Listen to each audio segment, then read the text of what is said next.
Before performing oral hygiene for an unconscious patient, introduce yourself and confirm the patient's identity by comparing her ID bracelet to the EMR record. Hi, Mrs. Monica. I'm Connie. I'll be your nurse today. I'm just going to check on your orders. Just a second, then we'll get started.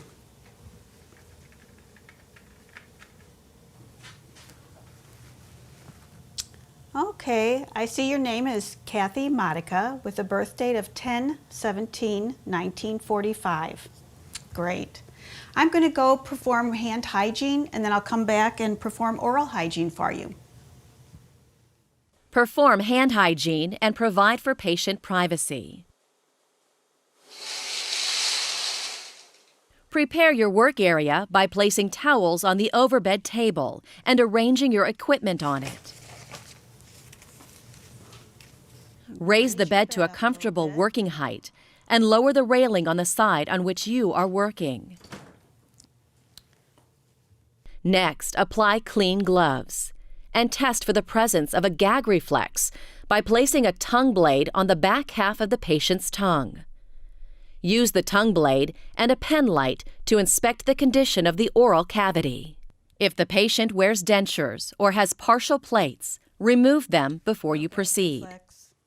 Remove and dispose of your gloves. If suctioning is needed, connect the tubing to the suction, turn on the machine, and test the suction catheter. Position the patient close to the side of the bed from which you'll be working. If not contraindicated by a head or neck injury or other condition, position the patient in a Sims or side-lying position. Turn her head toward the mattress in a dependent position and place a towel under her head. Verify that the head of the bed is elevated to at least 30 degrees. Apply a clean pair of gloves. Place an emesis basin beneath her chin. If she's uncooperative, has trouble keeping her mouth open, or demonstrates a bite reflex, put an oral airway in place as a block. Insert the airway upside down and then turn it sideways and over the tongue to keep the teeth apart. If possible, do so when the patient is relaxed.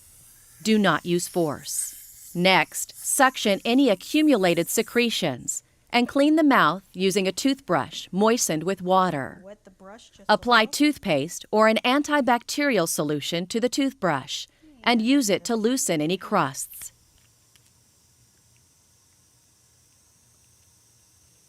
Cleanse the surfaces of the teeth using a gentle up and down motion. Mr. Ginsburg, I'm going to perform oral hygiene now. A toothette sponge may be used when toothbrushing is contraindicated. Use a tongue blade to move the lips and cheek mucosa away from the teeth as you clean. To remove the debris from your teeth. Begin by cleaning the chewing and inner surfaces of the teeth.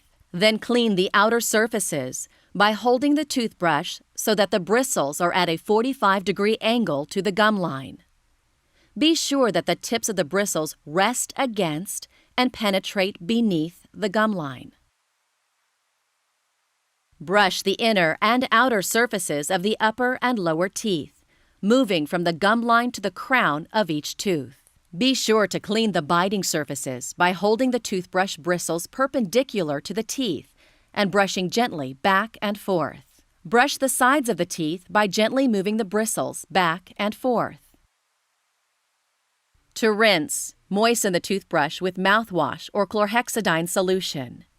Use the brush to clean the roof of the mouth, the gums, and the inside of the cheeks.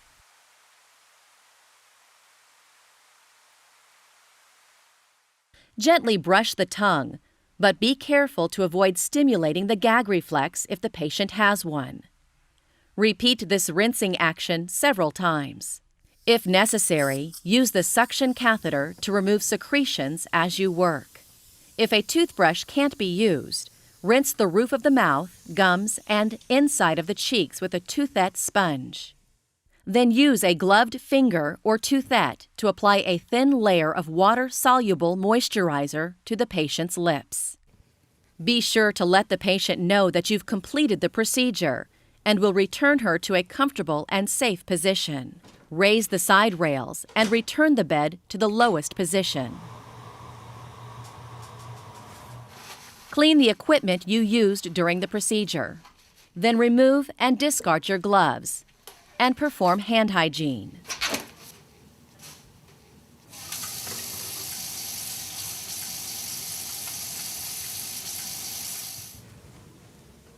Document the patient's oral care.